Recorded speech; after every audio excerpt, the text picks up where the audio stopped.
Wilson never made public references to the pandemic, so the media kind of followed their lead. Also, they didn't want to undermine morale during the Great War, and they were told by the government that they weren't supposed to like weigh people down by telling them about this horrible disease. They were just supposed to keep it, excited, light, telling about the successes in war. Additionally, just competition among the newspapers. The newspapers that were, producing the most exciting war content and producing the least, depressing content, or were even, you know, releasing content that was, positive about this horrible virus. Those were the newspapers that were, getting bought the most. Additionally, limited tech/access. So, like Mr. Kreif said, there were the main form of like spread of information was newspapers at the time. There wasn't radio, there wasn't TV. So it was really like newspapers, magazines. Um, so that wasn't a way that sugarcoated, but that was a way that people got less information from the media about it. Additionally, wartime economy, they wanted as a whole, they were kind of self-censoring because they didn't want to freak people out and then have the economy suffer, which is something, we saw happen with us not wanting to, scare the economy.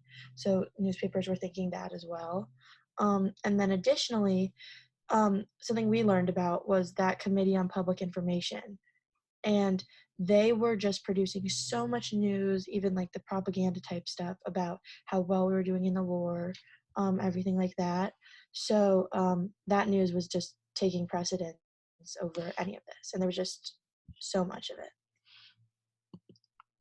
Okay, so I wanted to look at a few examples. So this is the Boston Daily Globe. Now, when you look at this, you see some giant headlines. Breaks through the Huns. We have all this stuff about the war. We have Germany's not yet crushed. Blah, blah, blah. You even have a story about New Englanders lost on the Tampa. And then you can barely see it, but here it says days toll in Boston is 191. Cases show decrease. So they're really, and you just have this very tiny headline. Yes, it's on the front page, but certainly isn't the first thing I'd read. So that's just, they're really minimizing it, and they're even putting kind of a positive spin on it there. Wow, that's incredible. That page is really telling, because that was the height of that was the fall of 18, which is coincided with the Allies about to win. Here's New York Times website. You go onto it. They have a live updates with globally. They have economy updates. They have this little picture here is actually a slideshow going through on the website where they're showing pictures from like all around the world of the virus. You see on the side, U.S. testing, everything. They're just, it's the first thing you see. It's the whole front page of the website. And then they even have an entire tab on the website now, which is just coronavirus. So they just have, updates by the minute of what's going on. And they just have constant stream of information about it. Another one, I love the New Yorker. We get that to my house. These are just some like kind of cartoon images. Even this like magazine, that's what they're talking about too. We have this image of Trump and then this image of Grand Central Station in New York City, just empty, and you just see the guy cleaning it up, which I think is really telling. And I have my whole family's down in New York, and they just have never seen New York as such a ghost town before. So I think it's just cool, like the magazines are even getting in on it now.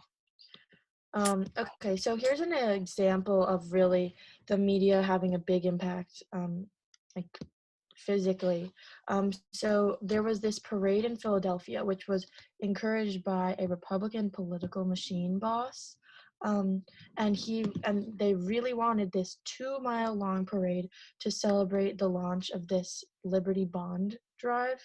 And there was this big conflict between the newspapers, the doctors, and the government. The government's encouraging this parade. Um, the newspapers, oh, this is in September, by the way.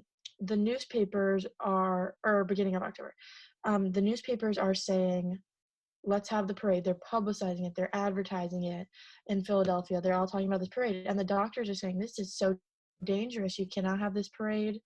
It's a horrible idea to congregate like this right now. But, the government's encouraging it, and the newspapers were publishing about it. So the parade was held, and just right before the parade happened, 300 soldiers came back into Philadelphia and returned. And Philadelphia did turn out to be one of the epicenters of the virus. And at the end, 12,000 were dead just from Philadelphia. So So that's just kind presuming of that how, the soldiers maybe had the virus from the war from Europe. yeah, yeah, that's what they were saying. So that's just kind of how, like, the media's influence kind of manifested. And you can see these two pictures. I mean, that's certainly something we would not have going on today. At least I hope.